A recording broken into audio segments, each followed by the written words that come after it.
안녕하세요. 아크타카 류노스케의 라쇼몽 오디오북을 시작합니다. 먼저 라쇼몽을 낭독해드리고 이어서 작가 아크타카 류노스케에 대해 소개해드릴게요.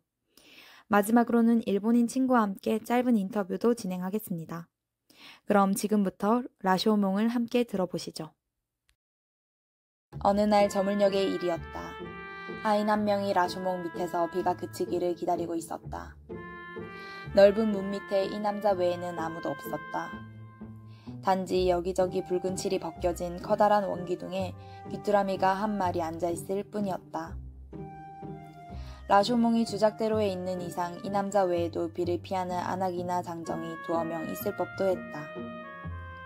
그런데 이 남자 외에는 아무도 없었다. 왜냐하면 지난 2~3년간 교토에는 지진과 회오리 바람, 화재, 기근 등과 같은 재난이 계속해서 일어났기 때문이다. 그 때문에 시내가 보통 황폐해진 게 아니었다. 옛 기록에 의하면 불상과 불구를 때려 부숴 그 붉은 물감이 묻어있거나 금박, 은박이 묻어있는 나무를 길가에 쌓아놓고 장작으로 팔았다고 한다. 교토 시내가 그 모양이었으니 라쇼몽의 수리 같은 건 애초에 누구도 생각하는 사람이 없었다. 그러자 황폐해질 대로 황폐해진 그곳에 너구리와 여우가 살게 되었다. 도둑이 살게 되었다. 그리고 심지어는 거두는 사람이 없는 시신을 이 문으로 가져와 버리는 것이 습관이 되어버렸다.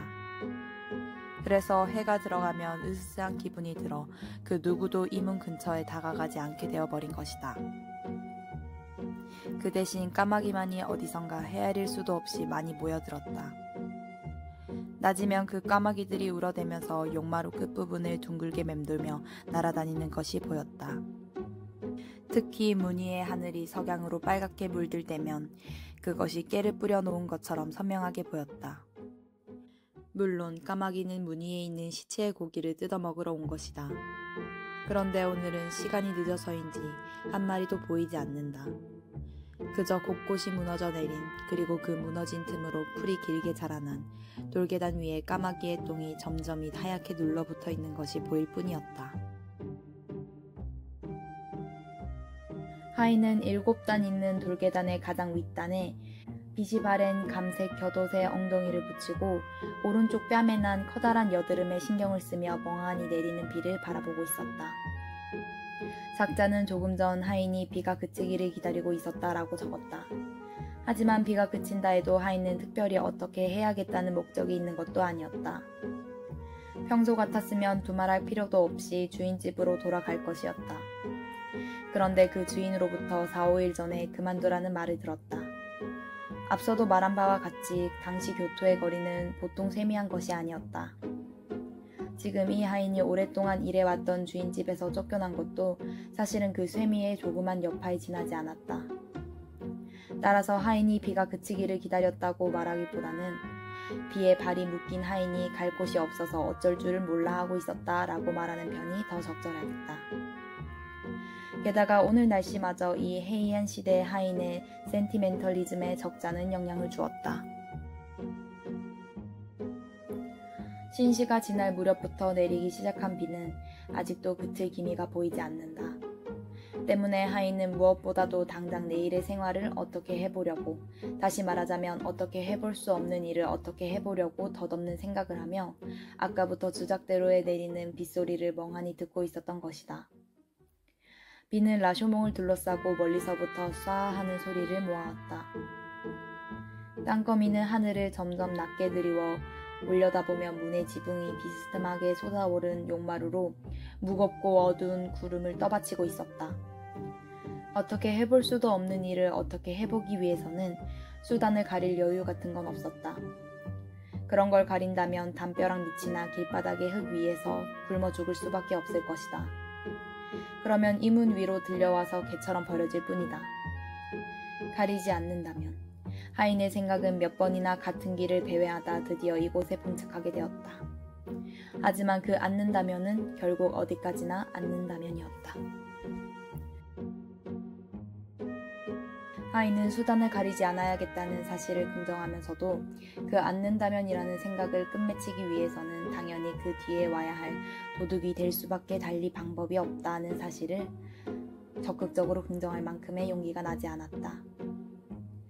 하인은 재채기를 크게 한 뒤 귀찮다는 듯 자리에서 일어났다. 저녁이면 쌀쌀해지는 교토의 추위는 벌써 화로를 그리워지게 할 정도였다. 바람은 문의 기둥과 기둥 사이를 저녁 어스름과 함께 가차없이 불어가고 있었다. 붉은 칠을 한 기둥에 앉아있던 귀뚜라미도 벌써 어디론가 가버리고 없었다. 하인은 황매화 나무 한 쌈에 덧댄 감색 곁옷의 어깨를 들어올려 문 주위를 둘러보았다. 비바람을 걱정할 필요가 없고 사람들의 눈을 두려워할 필요도 없이 하룻밤 편하게 지낼 수 있을 만한 곳이 있으면 우선은 거기서 하룻밤을 보내야겠다고 생각했기 때문이다.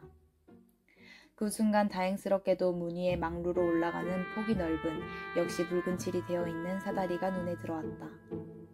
그 위라면 사람이 있다고 해봐야 어차피 죽은 사람들 뿐이었다. 결국 하인은 허리에 찬 끝이 세 갈래로 갈라진 장검이 칼집에서 미끄러져 빠지지 않도록 조심하면서 집신을 신은 발로 그 사다리의 가장 밑단을 밟았다. 그로부터 몇 분이 지난 후였다.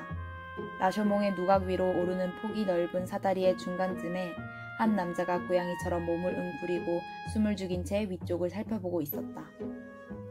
누각 위에서 비치는 불빛이 희미하게 그 남자의 오른쪽 뺨을 적시고 있었다. 짧은 수염 속에 빨갛게 익은 여드름이 있는 뺨이었다. 하인은 처음부터 이 위에 있는 것은 죽은 사람뿐일 것이라고 지레짐작하고 있었다. 그런데 사다리를 두어 단 오르고 보니 위에서는 누군가가 불을 켜놓았을 뿐만 아니라 그 불을 이리저리 움직이고 있는 듯했다. 탁한 불빛이 구석구석에 거미줄이 걸려있는 천장에 일렁일렁 비치고 있었기 때문에 바로 그 사실을 알 수가 있었다. 이렇게 비가 내리는 밤에 라쇼몽 위에 불을 피워놓은 것을 보니 어차피 평범한 사람은 아닐 것이다. 하인은 도마뱀처럼 발소리를 죽여서 경사가 급한 사다리를 가장 윗단까지 기다시피 해서 간신히 올라가 주저주저 누각 안을 들여다보았다. 살펴보니 소문으로 듣던 대로 누각 안에는 몇몇 시체들이 아무렇게나 버려져 있는데 불빛이 미치는 범위가 생각보다 좁았기 때문에 그 수는 몇 구인지 알 수가 없었다. 단 막연하게나마 알 수 있었던 것은 그 중에 벌거벗은 시체와 옷을 입고 있는 시체가 있었다는 사실이었다. 물론 그 안에는 남자와 여자가 한데 섞여 있는 듯했다. 그렇게 그 시체들은 모두 그것이 예전에는 살아있는 사람이었다는 사실이 의심스러울 정도로 흙을 반죽해서 빚은 인형처럼 입을 벌리기도 하고 손을 길게 뻗기도 한 채 바닥에 나뒹굴고 있었다. 거기다 어깨나 가슴처럼 높이 솟아오른 부분에 희미한 불빛을 받아 낮은 부분의 그림자를 한층 더 짙게 하면서 영원한 벙어리처럼 아무런 말도 하지 않고 있었다. 하인은 그 시체들의 썩은 냄새에 자신도 모르게 코를 감싸쥐었다. 하지만 다음 순간 그 손은 코를 감싸쥐는 일을 잊고 말았다. 어떤 강한 감정이 이 남자의 후각을 거의 대부분 앗아갔기 때문이다. 그 순간 하인의 눈은 처음으로 그 시체 속에 웅크리고 있는 사람을 바라보았다. 검붉은 옷을 입고 있었으며 작은 체구에 말랐고 머리는 백발인 원숭이를 닮은 노파였다. 그 노파는 오른손에 불을 붙인 소나무 토막을 들고 시체 중 하나의 얼굴을 빤히 들여다보고 있었다. 머리카락이 긴 것으로 봐서 아무래도 여자의 시체인 듯했다. 6할의 공포심과 4할의 호기심이 쏟아올라 하인은 한동안 숨을 쉬는 것조차 잊었다. 옛 사람들의 말을 빌리자면 온몸에 털이 곤두서는 듯한 느낌이었다. 잠시 후 노파는 소나무 토막을 마루 틈에 끼워 놓은 뒤 지금까지 바라보던 시체의 얼굴을 두 손 위에 올려놓고는 마치 어미 원숭이가 새끼 원숭이의 이를 잡아주는 것처럼 그 긴 머리카락을 한 올씩 뽑기 시작했다. 머리카락은 손의 움직임에 따라서 뽑히는 듯했다. 그 머리카락이 한 올씩 뽑혀나감에 따라 하인의 마음에서는 공포가 조금씩 사라져갔다. 그리고 그와 동시에 이 노파에 대한 격렬한 증오심이 조금씩 피어오르기 시작했다. 아니, 이 노파에 대해서라고 말한다면 어폐가 있을지도 모르겠다. 오히려 모든 악에 대한 반감이 1분마다 강도를 더해간 것이었다. 그 순간 누군가가 하인에게 조금 전 문 밑에서 이 남자가 생각했던 아사할 것이냐 도둑이 될 것이냐 하는 문제를 다시 한번 물었다면 하인은 분명 아무런 망설임도 없이 아사를 택할 것이었다. 그만큼 이 남자의 악을 증오하는 마음은 노파가 마룻바닥에 꽂아놓은 소나무 토막처럼 맹렬하게 불타올랐던 것이다. 물론 하인은 노파가 왜 죽은 사람의 머리카락을 뽑는 것인지는 알 수가 없었다. 따라서 합리적으로는 그것을 선과 악 중에 어느 하나라고 봐도 좋은 것인지는 알 수가 없었다. 하지만 하인에게는 이렇게 비가 내리는 밤에 라조몽 위에서 죽은 사람의 머리카락을 뽑는다는 일은 그것만으로도 벌써 용서할 수 없는 악이었다. 물론 하인은 조금 전까지만 해도 자신이 도둑이 될 마음으로 있었다는 사실 같은 건 벌써 잊어버린 상태였다. 그리고 허리에 찬 칼로 손을 가져가면서 성큼성큼 노파 앞으로 걸어갔다. 말할 필요도 없이 노파는 깜짝 놀랐다. 한번 하인을 쳐다본 노파는 마치 석궁에라도 튕겨나가는 사람처럼 자리에서 벌떡 일어났다. 감히 어딜 도망가려고? 하인은 노파가 시체에 걸려 넘어지며 황급히 도망치려는 길을 가로막고 서서 이렇게 소리질렀다. 노파는 그래도 하인을 밀어제치고 도망치려고 했다.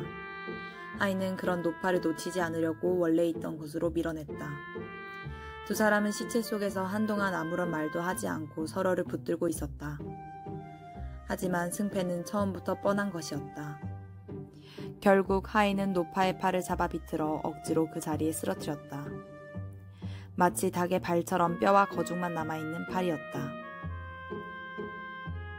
무슨 짓을 하고 있었던 거야? 말해. 말하지 않으면 이거야.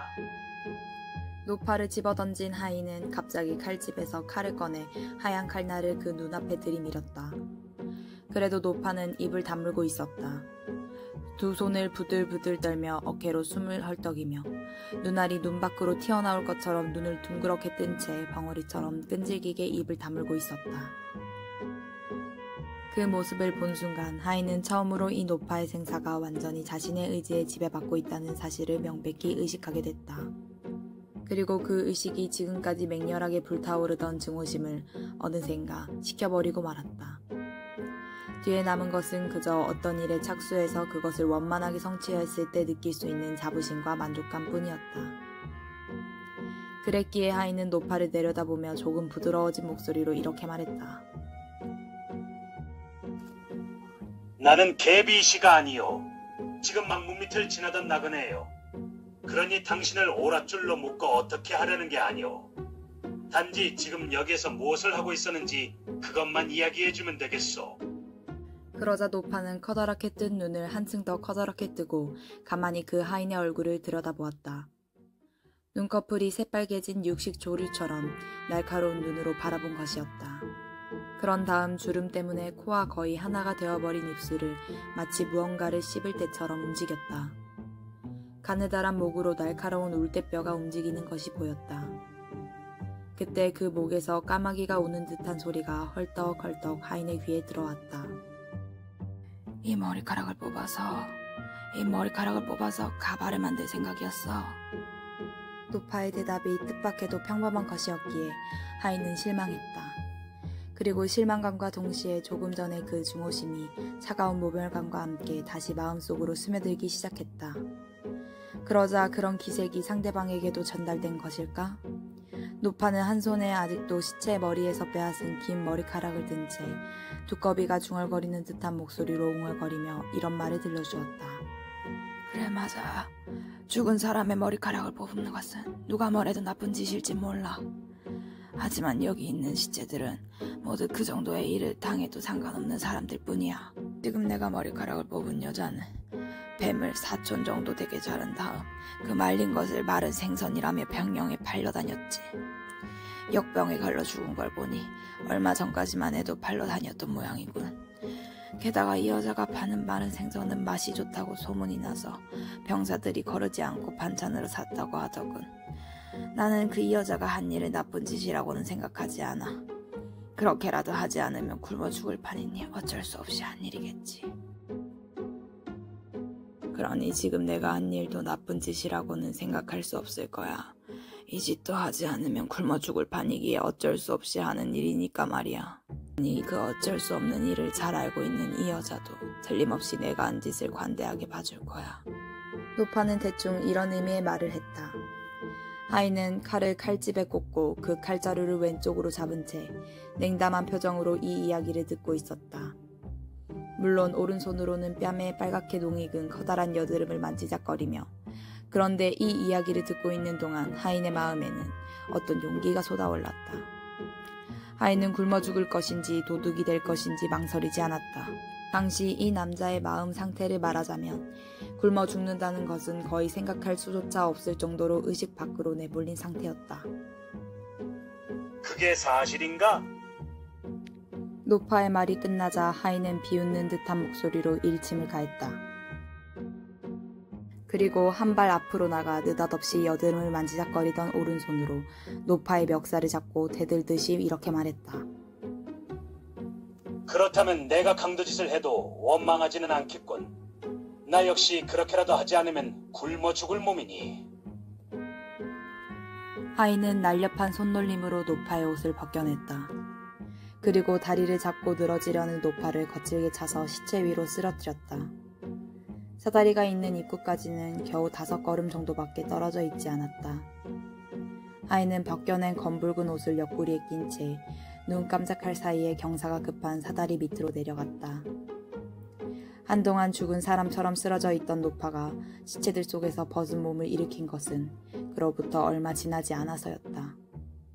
노파는 중얼거리는 듯 신음소리를 올리며 아직 타오르고 있는 불빛에 의지하여 사다리가 있는 입구까지 기어갔다. 그런 다음 거기서 짧은 백발을 거꾸로 해서 문 밑을 내려다보았다. 밖에는 그저 어두운 동굴 같은 밤이 있을 뿐이었다. 하인의 행방은 아무도 알지 못했다. 여러분, 지금부터는 제 일본인 친구와 함께 아크타가 류노스케의 라쇼몽에 대해 이야기해 보도록 하겠습니다. 먼저 간단한 작가 소개부터 시작하겠습니다. 아크타가 류노스케는 일본 근대문학을 대표하는 작가로 1892년에 태어나 1927년에 세상을 떠났습니다. 굉장히 젊은 나이에 자살로 세상을 떠났지만 그 짧은 생애 동안 무려 150편 이상의 단편 소설을 남겼을 정도로 왕성하게 활동했어요.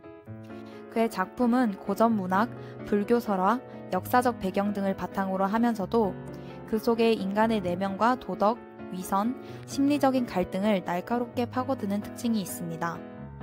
현실을 사실적으로 묘사하면서도 독자로 하여금 도덕적 판단을 유보하게 만들었죠. 특히 아크타가 상이라는 문학상은 그의 문학적 업적을 기려 지금도 젊은 작가들의 등용문으로 자리 잡고 있습니다. 제가 이 작품을 선택하게 된 이유는요. 사실 저는 애니메이션 무노 스트레이 독스를 보고 처음 아크타가 류노스케라는 이름을 알게 되었습니다. 거기서 아크타가라는 캐릭터가 굉장히 어둡고 강렬하게 그려져 있는데요. 그런 어둡고 고독한 부분이 또 매력적이라 제 최애가 되었습니다. 그리고 이 애니의 캐릭터들이 실제 작가들을 모티브로 만들어졌고 작품도 능력명이 될 정도로 관계가 있다는 사실을 알게 되어 실제 아크타가는 어떤 사람일까? 라쇼몽은 어떤 내용일까 궁금해서 찾아보게 되었습니다. 그중 라쇼몽은 가장 유명하기도 했고 내용도 짧은 편이라 금방 읽어볼 수가 있었습니다.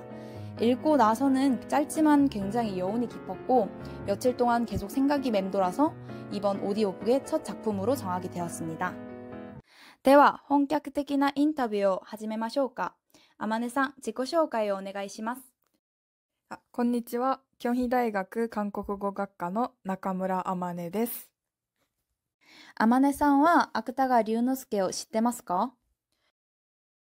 はい、知ってます。中学生の時に習いました。日本では芥川龍之介の小説を国語の時間に習うのが義務教育の一環なので、日本で学校出た人ならみんな知ってます。義務教育で習うんですね。その時と今読んだ時と感じ方の差がありますか？はい、あります。中学生の時はただ暗い話だなと思いましたが、今は登場人物がなぜそのような行動をしたのか、ちょっと理解できるようになったと思います。老婆と家人の感情を身近に感じることができて、年を取るごとに羅生門の内容を理解しやすくなりました。そうですね。私もそうでした。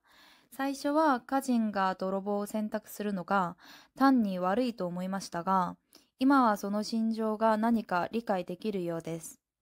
実は羅生門は単に泥棒の物語よりは、絶望的な状況で人間が生存のために道徳を諦められるかを見極める物語だと思います。